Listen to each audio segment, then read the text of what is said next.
Because Zeta Alpha, you're in the shot. So like. It's fine. We only have like 6 subscribers. So. Speaking of which, quick plug, subscribe to the YouTube because if we get like another 990 more, we can live stream. That's not We're close. Alrighty. So, hello. Good afternoon. We're going to talk about resiliency. What is resiliency? Does anyone have a guess? What do you think resiliency is? Yes. Persevering through all the trials and tribulations. Persevering. As a wise man once said, if you're a real one, you know how to bounce back. Oh. That was Cat. It's a cheerfulness at all times and under all circumstances, even if Oh. it's great trial. It is.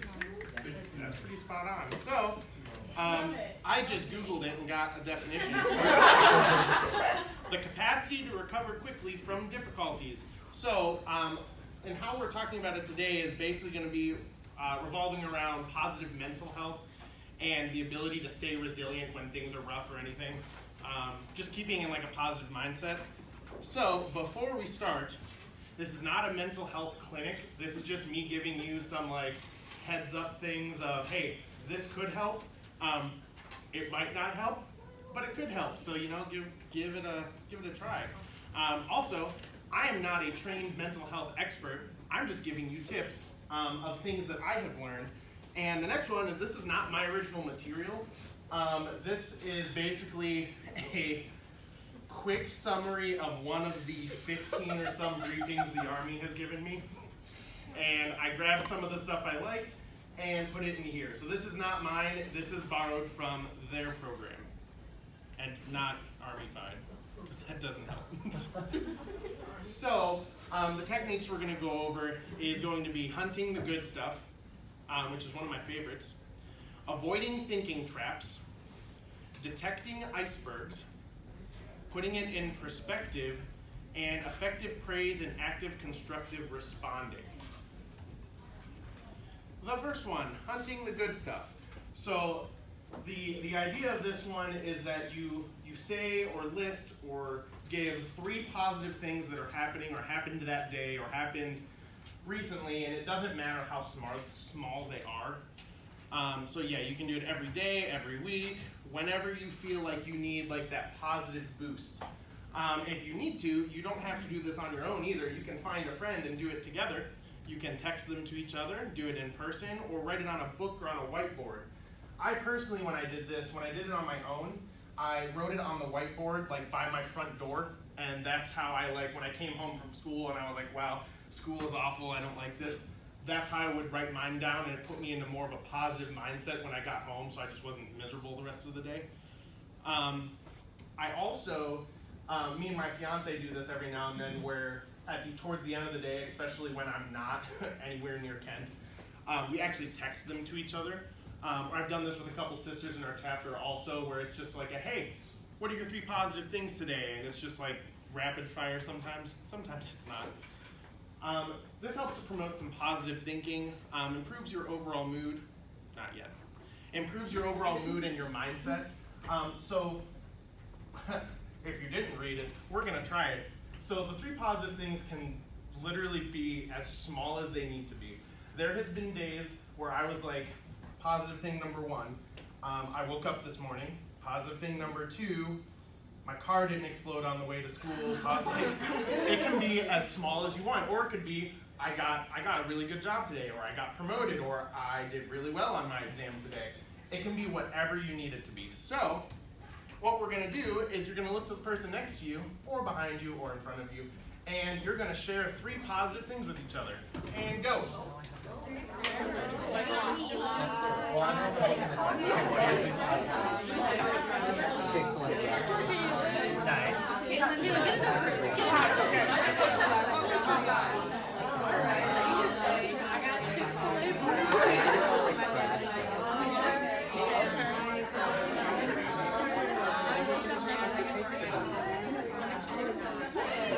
Let me see. My three positive things are I finally got to go to different events this week, so I've been so busy, so finally had a free weekend. My car didn't break down on the way here, which is even one that I'm going to steal because my car is a nightmare. And it has a history of breaking down for district events. So and then I drank enough water today, which I'm really proud of.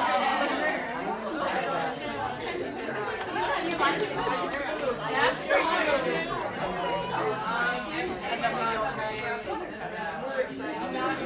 Give me 3 more positive things. Does anyone want to share 1 or 2 or 3 of their positive things they had? Yes. I got coffee this morning. Sorry. I was trying to think of what else I said. I haven't crashed yet from the caffeine. We got a double win. That's good. Anyone else want to share? Yes. I got my big official letter from my top choice for grad school. She's smart. Yes. I don't have to drive next weekend, and my partner and I are celebrating one of our we have a couple different days we celebrate as anniversaries, and this is one of them coming this week. Awesome. Kat. I turned in my application for IU Mauer's Diversity and Inclusion Fellowship. Anybody else? Yeah. We have second degree tomorrow, and I'm excited for it. Yay! Yes. I'm going to spend today with a lot of awesome sisters. That's one of mine also. Good. Anything else?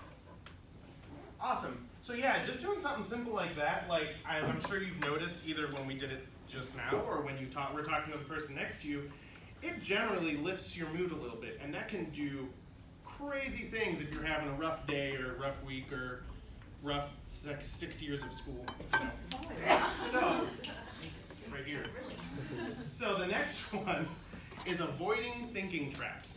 So these are generally things that are going to not do you any favors in terms of positive mental health.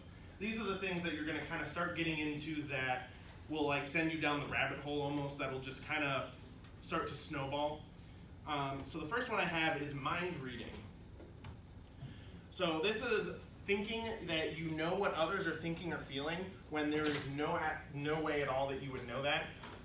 So a good example of this is if you're at chapter meeting and you see someone that looks kind of bored and you're like, Jane doesn't even want to be here, or so-and-so doesn't want to be here.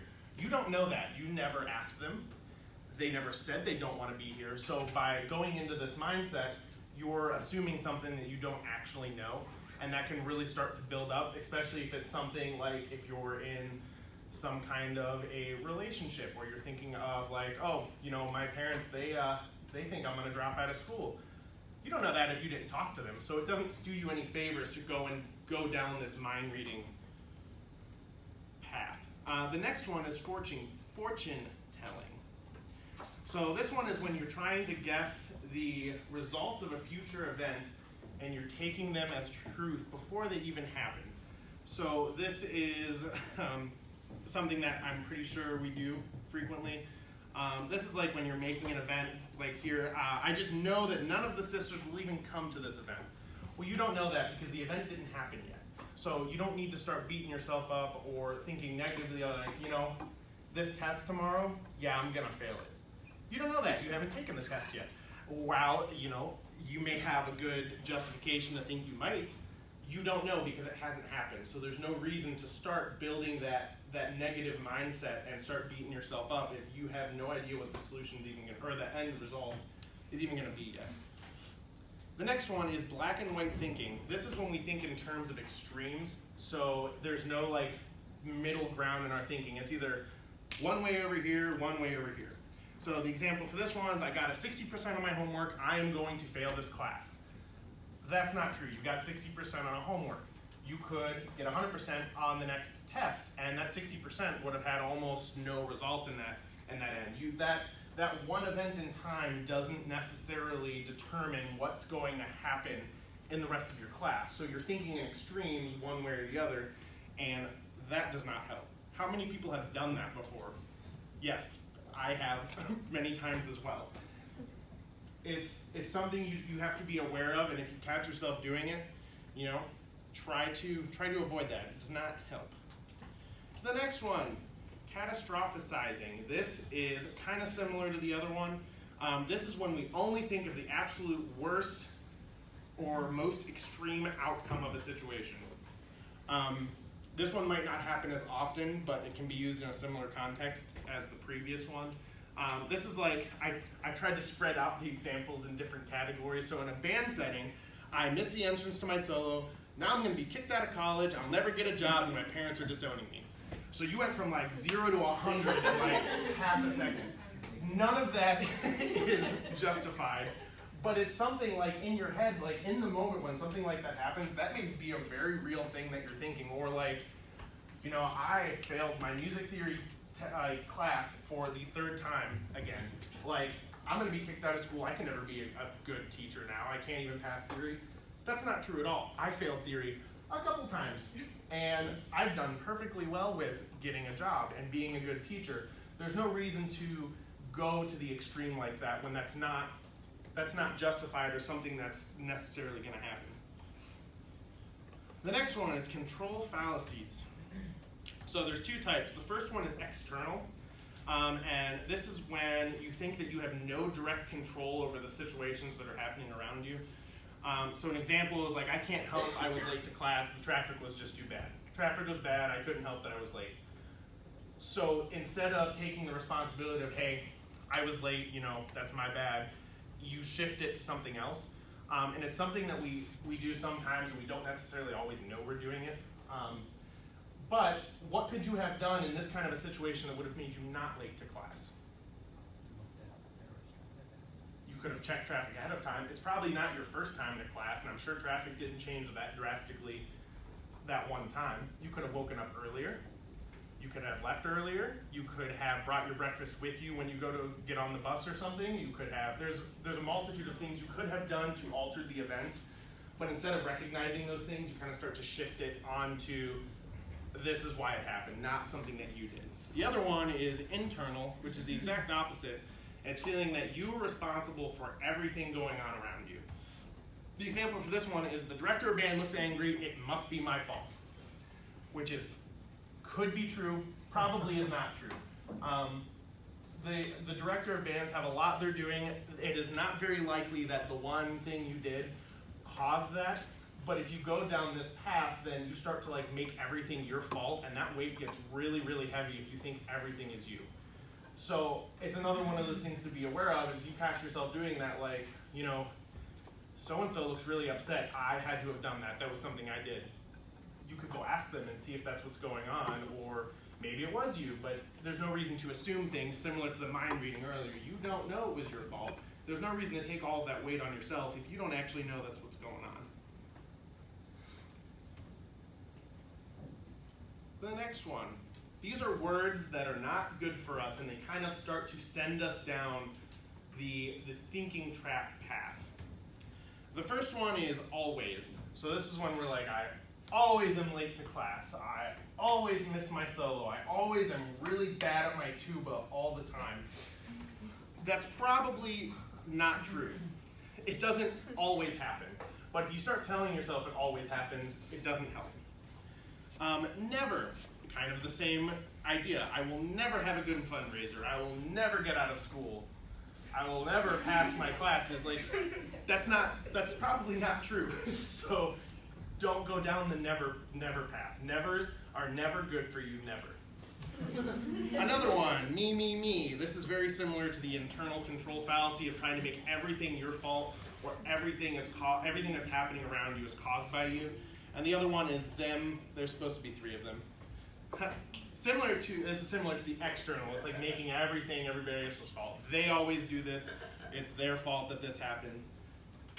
Not good words. The next one is detecting icebergs. Does anyone want to take a guess what this could be? Yeah. It's like you see a problem and then you think it could be bigger, so like you don't like detecting it would be like, oh, that could be a bigger problem. Let's like try to work to solve it. Yes. So there's 2 ways to look at it. That's one of them. We're actually going to focus on the other one for this one, though.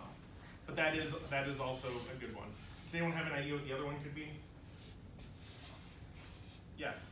I just hit this, am I gonna sink or swim? No, it could be, but also not what we're going to focus on. The problem could be bigger than it appears. Yes, that is what we're focusing on. So, this is when you're trying to address a situation and you're only focused on the tip of the iceberg, that one thing that's happening. So, that may not be the actual problem at all. So the example for this one is during an officer meeting it is brought up that John never goes to service events and he's being rude and aggressive to other chapter members. So the tip of the iceberg is that John never goes to things and he's rude. So what could the real problem actually be though? I would bet that is not alone what's happening. Does anyone have any ideas what could be happening? Yeah. Maybe John is having a really tough situation at home, or, you know, he's, like, let's say he lost his job or something, you know, or family situation going on. He needs to take care of that. Yep, for sure. He could be struggling with schoolwork and he's trying to catch up on that. Yep, could be swamped with school. It could be some like sisterhood problems that maybe he's not getting along with people. Like doesn't get along. Yeah. Yeah. Yep, for sure. Yep. Could be mental health issues at play. Could be mental health issues, for sure. So what I have down for this one is it could be a dispute with the VPSP. Maybe their VPSP did something they don't like, or they just don't get along, so they wouldn't want to go to service events because that person would be there. They don't want to be around someone that they're not getting along with. They could have failed an exam, school troubles, anything like that. It also could be the effect of one of the other thinking traps or things that we talked about earlier. They could be in this mindset of, you know, everything is going really bad, and if you have that kind of a negative mental health, you're not going to want to go hang out at service events, or you may come off as like more snappy towards sisters. So if you focus on the bottom of like the iceberg and not like just the tip of it, you can actually find the root of the problem and try to resolve it. So as a sister in the chapter, if you notice something like this, instead of just being like, well, we need to kick John out, he clearly doesn't want to be here, he's being rude to everybody, not the route to go. You can sit him aside, try to talk to him, see like what is going on, so you can try to figure it out and get through it. The next one is putting it in perspective. Put it in perspective. This skill helps to address catastrophic thinking, which is what we talked about in the thinking traps earlier of going straight to extremes. This is used when you start to focus only on the negative possibilities of situations. That like teacher filter went on, I didn't even notice that happens. So when you do this, use this skill, it's after the activating situation happens. You can do this exercise in your head, but you should probably write it down or type it down or however you need, whatever is easiest for you. The steps for it. The example is you're walking into the music school, not the music school one day for a wonderful day of music. As you walk in, you notice a text or email from your director of bands, and it only has 4 words. We need to talk. Right. Right, which instantly makes everybody stressed out and you're not having a good time. That is normal. I've had the same very similar experience, and you're like, oh my gosh, everything's over.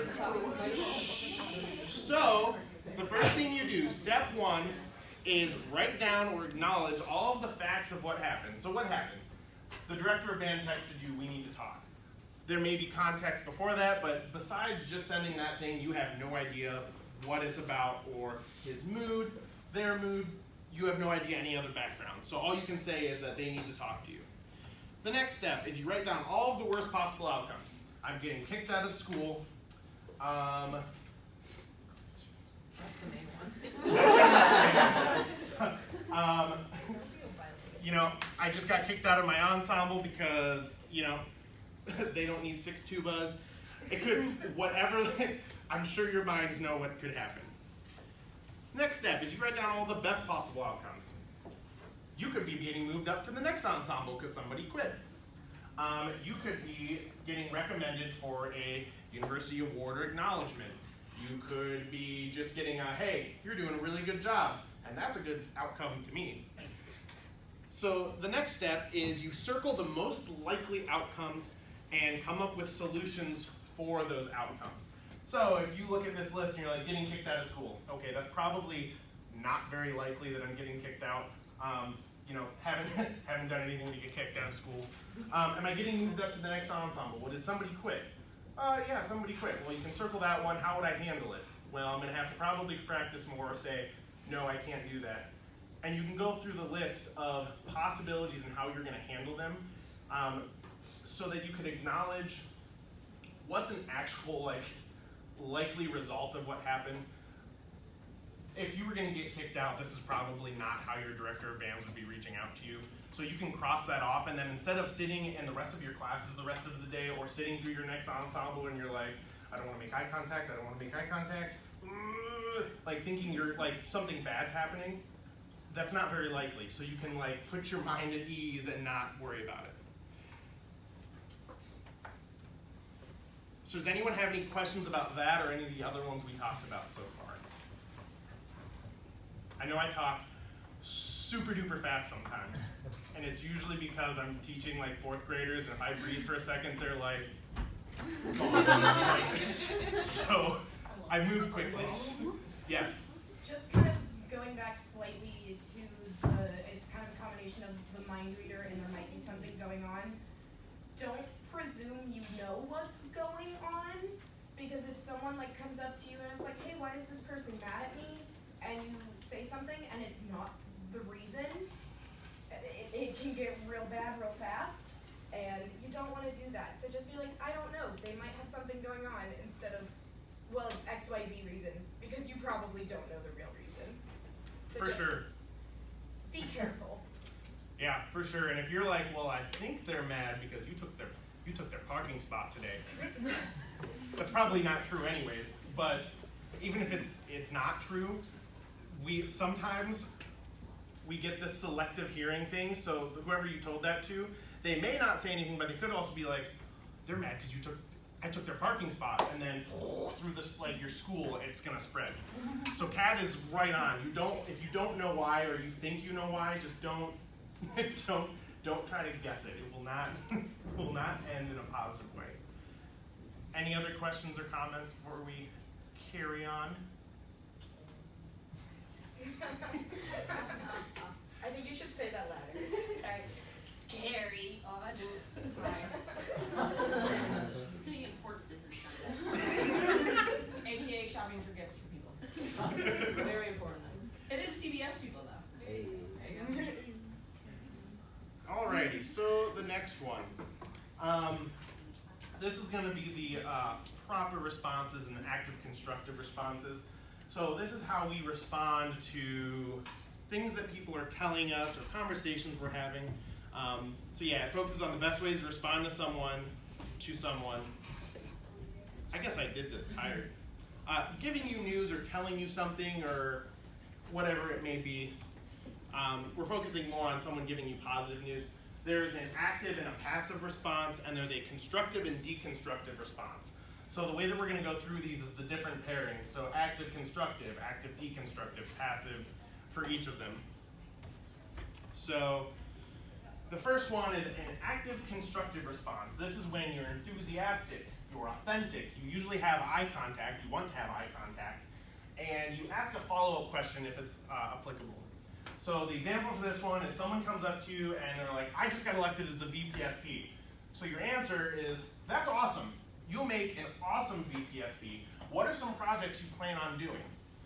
So as opposed to just saying yeah, cool job, good for you, you're like, you're gonna do really good at this. What do you plan on doing? You're actually showing an interest in the positive thing they told you, as opposed to just kind of whoop, and not making a comment. This is showing that you're interested in them and you're interested in the thing that happened and that you actually care. Sometimes it may not be appropriate to ask a follow-up question, but if it is, I highly recommend at least asking one, because it shows that interest. Can anyone think of moments where you've done this? This one is one that we don't do as often usually. Yeah. I would do service learning with some middle school kids. So one of them was like, oh yeah, my clothes so cool and like, you know, especially with kids, if you ask them, if that's something they're interested in, they'll just go on and on. It's great. For sure. And I experienced this not that long ago. I can't even remember where I was subbing at this point. But one of the middle schoolers came up with something like that, and in my head, I'm like, I really don't care about it. Like, but if I show that to them, they're not going to come talk to me anymore. I'm not interested. That rapport with them is ruined. That can be the same thing with your people in your chapter. Like if you're just like, okay, you know, you just kind of like stifled the excitement. So you have to, even if it's in your head, you have to kind of like, you know, fake it till you make it. Like, yeah, really cool, awesome. And if you're not an enthusiastic person, don't, because then it's gonna be weird. If you're normally like chill and you're like, woo, yeah! Like, if Shelby or Kat, if one of you came up to me with good news and I was like, yes! I would probably faint. That's just not my personality usually. So the big key word on this one is be authentic. It needs to be you, and you need to make sure that you're showing you're interested and that you care. Yeah. Well, I was gonna say on the note of like authentic thing, maybe you don't care about the thing that they're talking about. Like you don't know anything about this club, they just joined this job, this guy, and you're like, okay, whatever. But you're excited that they're happy, and that's really all that matters. So. Yes, most definitely. That's how I fake it till I make it when the middle schoolers are talking about that stuff. I guess there's this thing. You remember the skateboards on your fingers? Oh, it's like back. Yes, it's back. I had tech decks. And they were talking to me about it, and I'm like, I thought this was stupid when I was in middle school. Like, I really did this. So, you know, gotta do what you gotta do, I guess. The next one is passive constructive. This is usually low energy. It sometimes has some kind of a delayed response, kind of a lack of interest. So if someone comes up to me and they're like, hey, Michael, look at this awesome new tuba I got. And I'm just like, that's cool. Good for you. Well, that's the end of the conversation. There's no more. You showed like, you weren't like actively like tearing anything down they're saying, but you weren't really helping or doing anything to benefit at all. A lot of times if we're stressed out, super busy, or it's not like a good time for someone to bring up some kind of news, this is what we'll end up doing on accident. And it's not like actively hurting anyone, but it's not, you're not helping. Does that make sense? Does everyone have questions about this one? Awesome.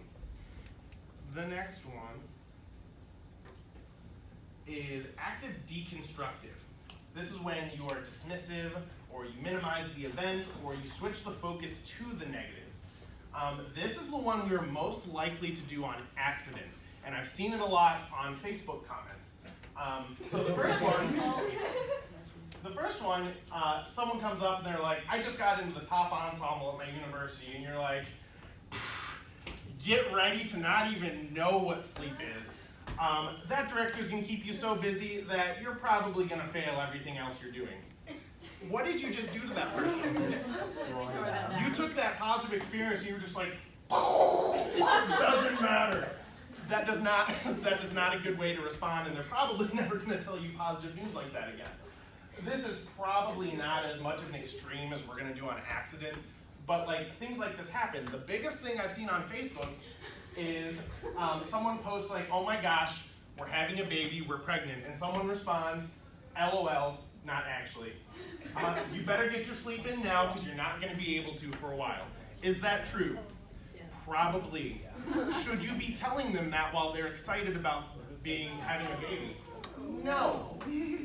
So what you're doing is you're taking the event and you're just like pushing it aside as a positive thing.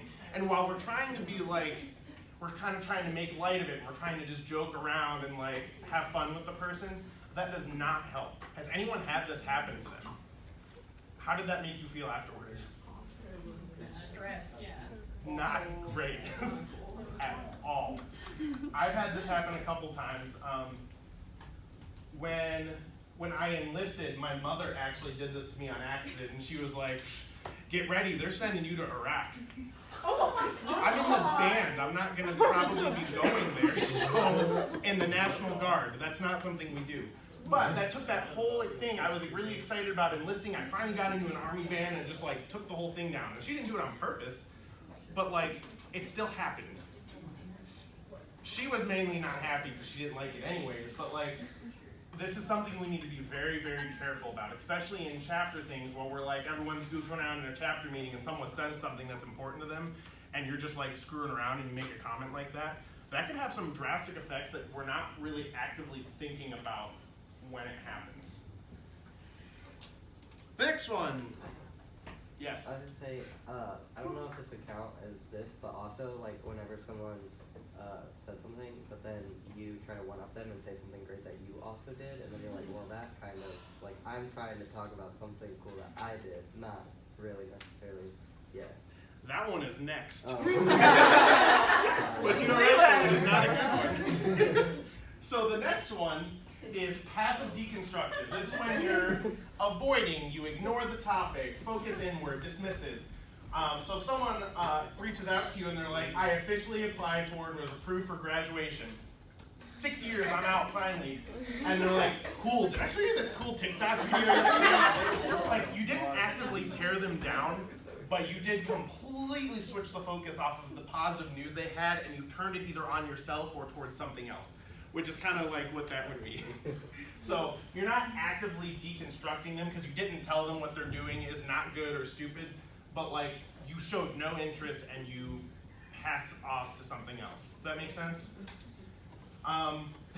This one doesn't usually happen on accident as much, and you don't see it as often, but it very much is a real thing.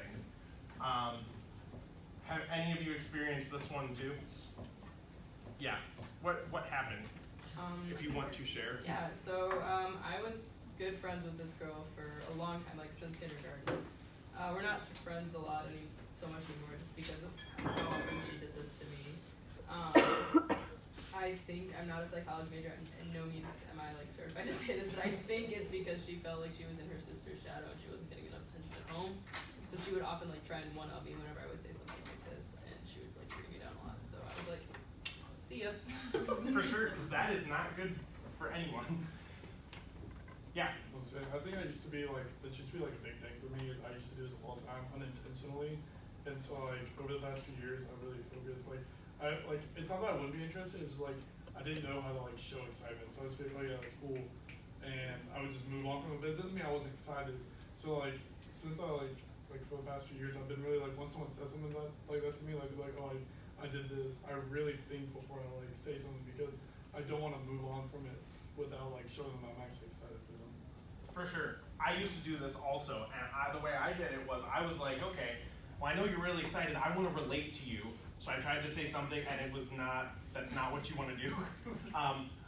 That was like a high school thing I did beginning of college, and then we had one of these kind of things and I was like, oh my gosh, like that's not what I want to do. But yeah, for sure.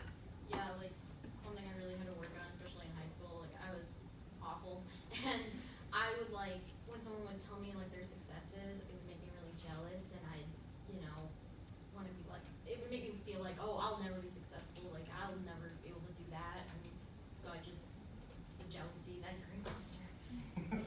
For sure. Yeah. I think my roommate and I kind of did this to each other because our lives are so different. Like she's like a middle level ed major and she's student teaching right now, and I'm in comm and like I'm doing like TV production stuff, and so like we'll be trying to talk to each other about like what's going on in our lives, and it'll be like, I just finished this thing for EdTPA. Okay, cool. I had a good directing shift today. All right, cool. Like it's just like it doesn't always feel like we're one-upping each other, but then sometimes I'm like, was I like insensitive to what she was saying? Just because we don't really understand what each other does that well. So like Right. I think it's kind of a fine line to walk sometimes, but you have to like check yourself. For sure. Sometimes it floats more on the passive constructive side.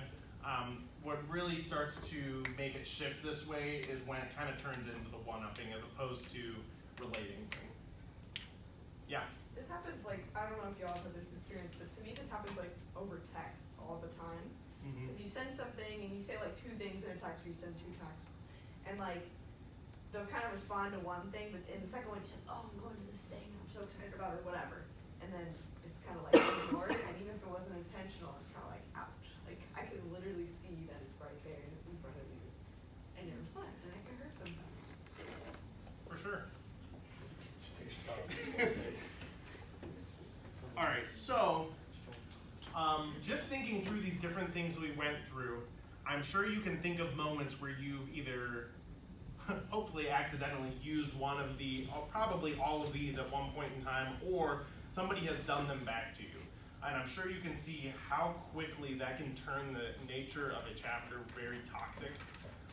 Or like if you're sharing a room or a house with people, how quickly things can turn from being great to just like fires coming out the windows and things just aren't good. So what we're gonna do is we're gonna have another quick activity. Woo! Yes. So what we're gonna do is you can turn to the person next to you, you can go find a friend, somebody you don't know, somebody you do know, I'll leave it up to you. And I want you to practice active constructive responding. It is okay if you need to look up because this is not something we may always do. So practice responding to each other like that and really take note internally how that makes you feel when somebody responds that way. This is all I do. My friends are telling me, you're like, Yeah.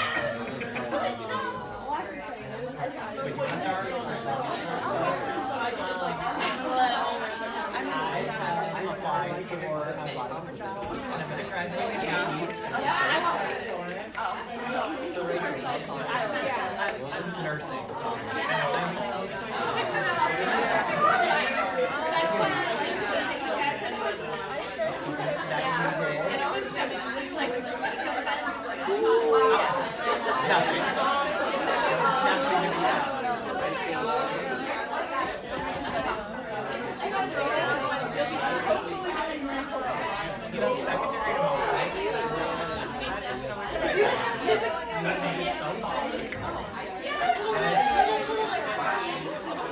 I know, seriously. This is like the first time I've ever done like this, so I normally have a rush class like in the fall. So this is the first year we've ever tried something different.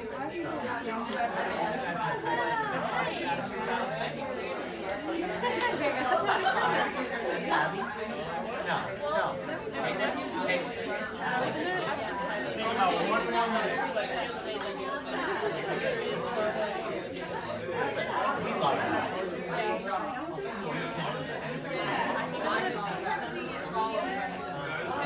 Back in my day, we wore them.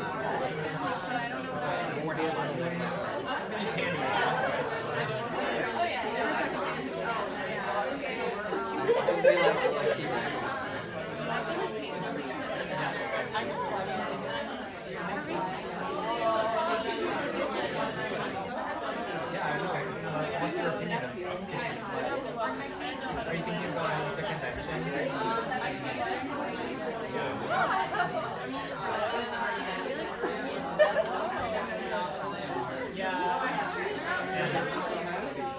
Oh, so that's and I think Can we be friends on TikTok? I'm on TikTok. I don't well, we have I don't even have to. Alrighty. Bringing it back in. we kind of didn't do that. We just kind of So, having those kinds of conversations, how does that make you feel? Great. Great. Pretty good. So, do the thing. Yes. A quick note. So, I know it said follow-up question. You don't have to like keep the conversation going. Like, if you have your follow-up question and they're like, you showed your answers, you can be like, awesome, yeah, that's good for you. Like, that's okay at that point. You showed enthusiasm. You showed you cared. You didn't just like passively carry the conversation.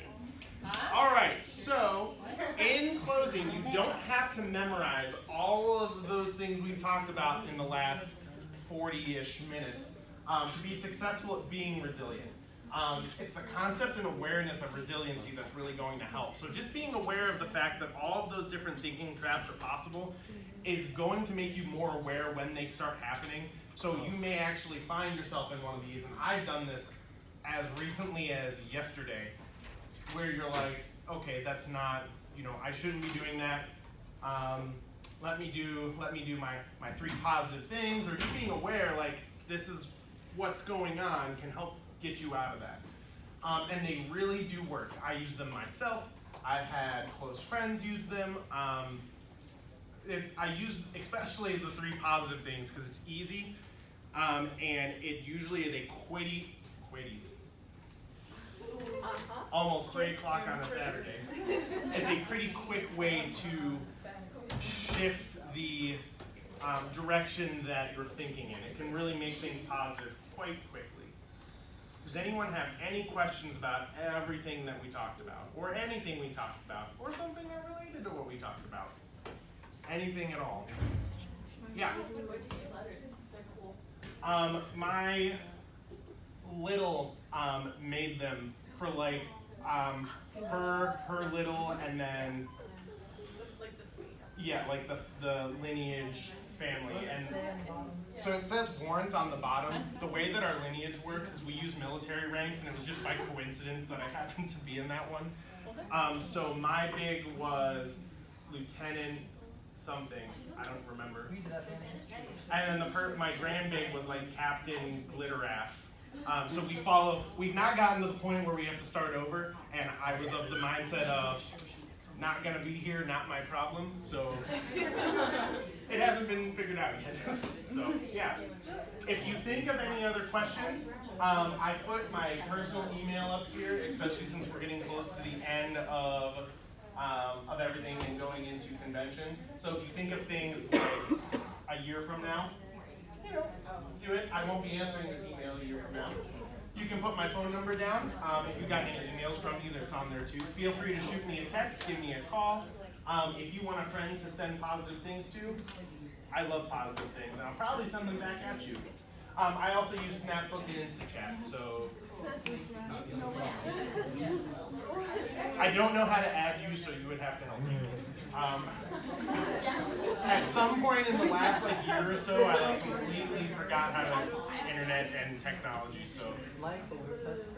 So yes, all good. Awesome. Thank you. Don't log out so that I don't have to log in. Do you want me to pause the recording? Yeah. Yeah, Shelby! Danke.